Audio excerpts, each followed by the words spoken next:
Brownsville, and today I'm cooking in the kitchen. I'm making some roast chicken and some bread pudding. They're both fairly simple to make. The roast chicken I'm going to do in this item. This is called a tin kitchen or a reflector oven. You set it so that the fire is on this side, and it will heat the chicken. The heat will reflect off of the tin in the back, and then every so often you just turn it a little bit so that it keeps cooking on. And it's similar to if you've ever gone camping and lined a cardboard box with aluminum foil to bake something.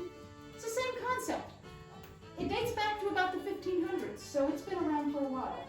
And I'm going to set this in front of the fire, and then I'm going to get started on the bread pudding. Our recipe for bread pudding comes from The Kentucky Housewife by Lettice Bryan. It was printed in 1839, and this is on page 247. It says to remove the crust from a small loaf of bread and grate fine the soft part, meaning take off the crust. And mix it with 4 ounces of butter and 6 ounces of sugar. And then pour a quart of boiling milk over top of it, cover it, and set it by to cool.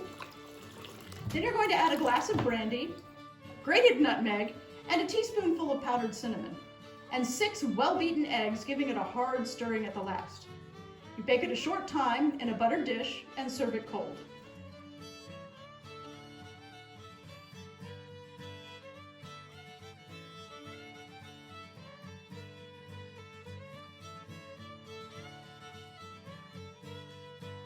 So this is how it all turned out.